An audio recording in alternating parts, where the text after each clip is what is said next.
Well, we were both born in London in the 1930s. Of course, war broke out. They decided to evacuate the children from London to safer areas about the country. It should have been school children, but I somehow managed to be put on a train to North Cornwall and to be the odd one out, being only 3.5. I remember being in a hall, standing on a platform. People were just pointing to a group of children and saying, "Oh, we'll take that one, or we'll have those two." And I didn't know what was going on, and suddenly I was just left there. Now, sporadically I'd had contact. I would occasionally have a letter from my brother, who of course was in the Royal Navy. I think he'd been put in as a boy of about 14. I would just have an occasional letter, so I'd write back to him, but that was about it. I didn't know where he was.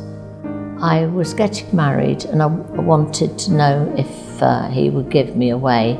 We couldn't find out where he was, and the Navy wouldn't give me any answers. So that was it.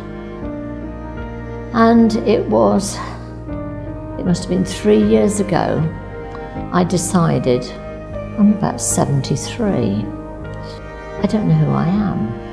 I'd like to find out who I am. I'd like to know what happened to my mother and father.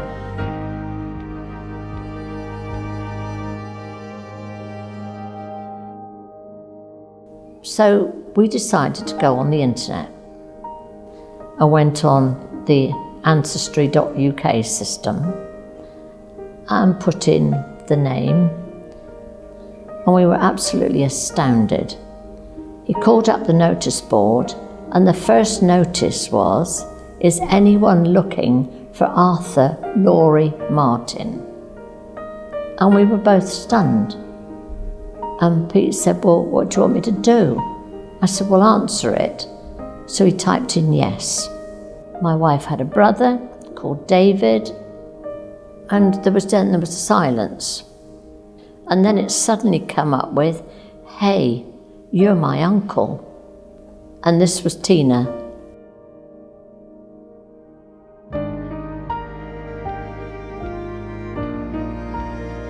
And that was how we managed to contact, and I was absolutely stunned after all these years.